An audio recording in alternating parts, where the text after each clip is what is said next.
Vamos muito rapidamente relembrar o que é o conceito de Access Modifiers. Os Access Modifiers são expressões que nós aplicamos a classes, variáveis e métodos e que nos permitem definir qual é o escopo dessa variável ou dessa classe ou desse método. O que é que isto significa na prática? Significa que eu posso definir como privado, público, abstrato, virtual, etc. Nós já vamos ver exemplos de cada um desses Access Modifiers, no sentido de controlar a forma como as nossas classes têm acesso a determinadas propriedades e métodos umas com as outras. Bom, eu tenho aqui um exemplo que vai ilustrar aqueles que são, eventualmente, os dois Access Modifiers mais utilizados, que é o Access Modifier Private e Public.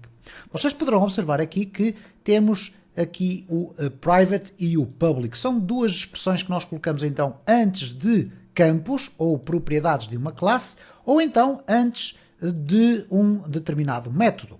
Okay? Iremos ver também que podemos colocar nas próprias classes. Bom, o que acontece aqui é o seguinte, eu tenho a classe teste e tenho aqui a instanciação de um objeto dessa classe. Chamei-lhe A, que é igual a uma nova versão da classe teste, ou neste caso um objeto a partir da classe teste.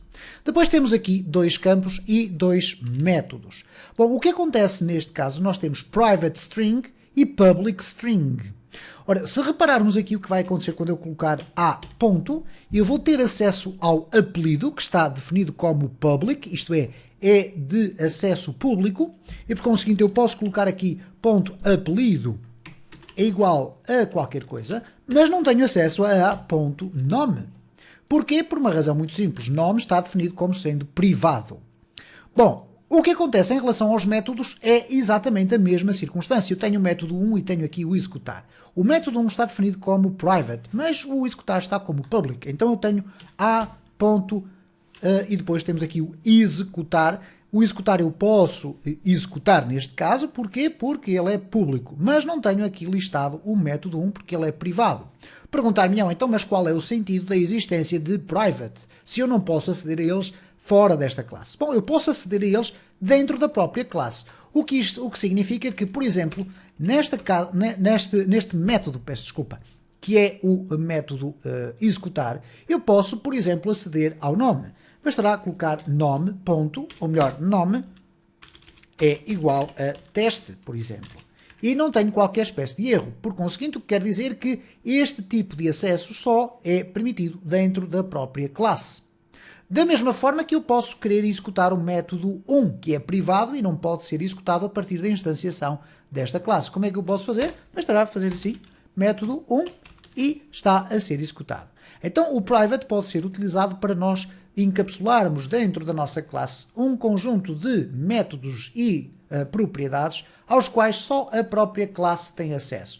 E isto de colocarmos todos os elementos expostos para fora, para todos os objetos, não é, eventualmente, em muitos casos, o método mais apropriado, o que significa que, utilizando os Access Modifiers Public e Private, nós estamos, de certa forma, a definir o que é visível da parte de fora da classe e aquilo que só interessa para o próprio funcionamento interior da classe.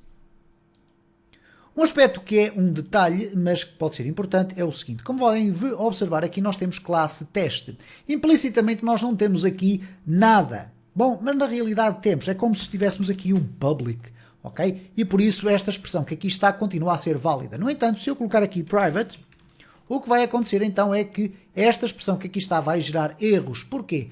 A private class test, e vocês reparam aqui, elements defined in the namespace cannot be explicitly declared as private. Ora, o que acontece aqui de um modo mais sucinto é dizer que se a classe for privada, ela não pode ser instanciada como um objeto. Então, normalmente o que iremos ver sempre no código são as classes com um access modifier implícito, neste caso o public.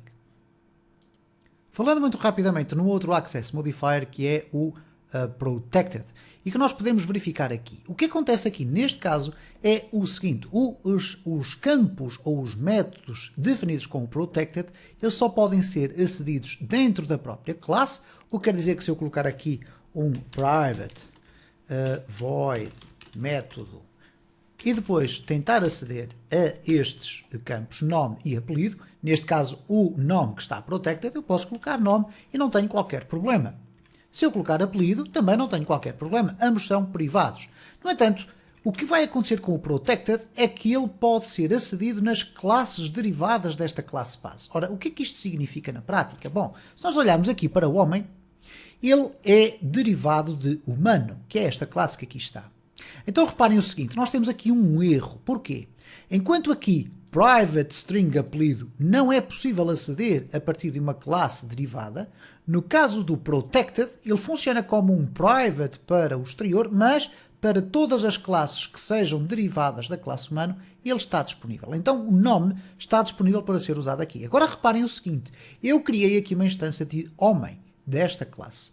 E então reparem que eu tenho aqui a ponto e tenho apenas acesso ao método. Isto é, eu aqui tenho acesso ao nome, apesar de ele estar definido aqui como protected, ok? É como se fosse um privado, mas condicional, porque é privado, mas não é privado para as classes que são instanciadas a partir, ou melhor, que são derivadas a partir da classe base. Então, a expressão do protected está aqui de uma forma muito sucinta demonstrada, sendo que ela é utilizada normalmente em ambientes de desenvolvimento dentro de equipas de produção. Quando nós estamos a trabalhar sozinhos e estamos a construir as nossas próprias classes, não é muito comum utilizarmos o protected, porque nós podemos utilizar outros mecanismos para expor ou esconder determinadas propriedades de uma classe. Temos ainda aqui o caso de um outro Access Modifier menos utilizado também, que é o Internal.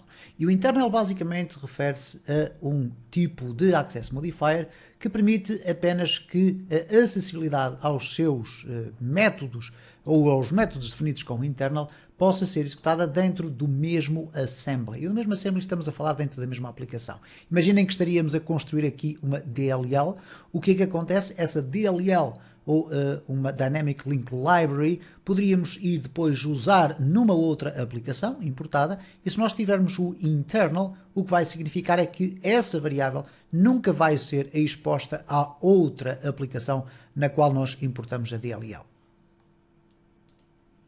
E de uma forma geral nós poderíamos falar aqui de mais Access Modifiers, é muito fácil encontrar informações sobre estes tipos de palavras que permitem definir a visibilidade de métodos e de propriedades de uma classe, mas não valerá muito a pena estarmos aqui a avançar nisto. Temos ainda o Protected Internal, o Private Protected, etc, etc. Vamos, no entanto, avançar aqui no nosso estudo da sintaxe do C#. Apesar de termos utilizado a expressão static ao longo desta playlist, ainda não vimos isto em mais detalhe. E então eu acho que seria importante nós vermos como é que nós podemos utilizar o static dentro da sintaxe do C#. Estático significa que é permanente, e neste caso nós temos aqui static void main. É um método especial que é o primeiro método a ser executado quando a nossa aplicação tem início. Mas vamos imaginar que queremos criar aqui uma classe estática. O que é que isto significa na prática? Eu vou aqui clicar com o botão direito do mouse, add class, e vamos chamar aqui classe estática. Ok, classe estática. Aqui na definição da classe eu posso colocar static, classe estática. Todos os elementos que eu definir aqui dentro do interior da minha classe vão ser do tipo estático e depois string. Neste caso vamos ter static, string, vamos colocar aqui public, okay, para ficar exposto ao exterior, public static string nome e public static string apelido. Ora, o que significa isto é o seguinte, nós não vamos fazer nenhuma instanciação desta classe. Podemos, em qualquer parte do nosso código, simplesmente dizer o seguinte, classe estática, ponto, e ter acesso quer às suas propriedades, quer aos seus métodos. Por exemplo, se nós colocarmos aqui um public static string nome completo, e agora colocarmos aqui um return nome mais um espaço e mais o apelido, o que vai acontecer então é que eu posso, sem fazer qualquer instanciação, fazer o seguinte, nome completo. Okay? Então este é o funcionamento básico daquilo que é o static. Qual é a principal potencialidade da utilização do static? É que nós podemos definir classes que, não tendo que ser instanciadas, aliás, não podem ser instanciadas, não podemos criar objetos a partir destas classes, elas permitem conter informações, métodos, propriedades, etc., aos quais nós podemos aceder desta forma direta em qualquer parte da nossa aplicação. O C# permite ainda definir aquilo que é designado por métodos de extensão. É uma realidade introduzida na versão do C# 3.0 e vamos ver na prática de que se trata. O exemplo que eu aqui vou referir não faz grande sentido, mas permite explicar o que é que são os métodos de extensão. Quando nós definimos uma variável do tipo string, por exemplo, string nome é igual a João, o que vai acontecer é que se nós colocarmos aqui nome e depois colocarmos um ponto, vamos ter acesso a um conjunto de funcionalidades e de mecanismos, propriedades, etc., relacionadas com o tipo string. E já existe um conjunto de funcionalidades muito diversificado, nomeadamente ir procurar qual é a posição da primeira letra X, qual é a posição da última letra Y, tudo isso. Mas vamos imaginar que por uma razão qualquer nós queríamos adicionar um método às variáveis do tipo string e que nós não temos aqui na nossa aplicação. Por exemplo, vamos imaginar que eu queria adicionar aqui um método que automaticamente pegasse no valor e o acrescentasse duas vezes. Isto é, ter João, ok, e se eu utilizar um determinado método, ele passa a ser João. Bom, eu posso incluir através dos mecanismos de métodos de extensão uma função que fica agregada ou fica disponível de imediato para todas as variáveis do tipo string. Apenas tenho que depois as querer utilizar. Então, como é que nós fazemos isso? Bom, eu vou colocar aqui uma nova static class e reparem que é estático, porquê? Porque eu não necessito de fazer uma instanciação desta classe, ela fica com os seus métodos e propriedades automaticamente definidos e posso lhe dar aqui o nome ou neste caso minhas extensões. Bom, dentro desta classe estática eu posso criar, por exemplo, métodos de extensão. E para isso eu posso fazer o seguinte, public, static, string, e vamos colocar aqui repetir duas vezes. Este vai ser o nome do método que irá aparecer quando eu faço aqui qualquer coisa do género nome, ponto, e depois vou aqui à listagem, irá aparecer repetir duas vezes. Como é que nós vamos conseguir fazer essa funcionalidade? Bom, aqui na parte dos argumentos eu vou ter que colocar primeiro a expressão this, e this significa estar relacionado com o tipo desta função. O tipo é string, portanto vai retornar um valor string. Estou a definir this, depois string e, por exemplo, s. Bom, o que vai acontecer aqui é o seguinte. Quando este método do tipo string estiver definido, this string s vai ser o valor de João, no caso de nome. Então reparem o que acontece é o seguinte, se eu colocar aqui return s mais s, vamos colocar aqui um espaço assim, o que vai acontecer é esta coisa extraordinária. Reparem, nome, ponto, repetir duas vezes. Tão simples quanto isto. O que vai acontecer neste caso é que se eu colocar aqui assim, debug, ponto, writeLine, nome, ponto, repetir duas vezes. O que vai acontecer aqui neste caso concreto é simplesmente o seguinte. Eu tenho ali definido João e agora no meu output eu vou passar a ter João. Vão perguntar-me, bom, mas eu poderia fazer um método aqui dentro que pegaria aqui numa variável qualquer e iria repeti-la. Certo, mas neste caso, se eu colocar aqui string apelido é igual a Ribeiro, o que vai acontecer é que também o apelido, ponto, tem o repetir duas vezes. Okay? Utilizando esta técnica dos métodos de extensão, eu estou a estender a quantidade de métodos que cada um dos tipos tem.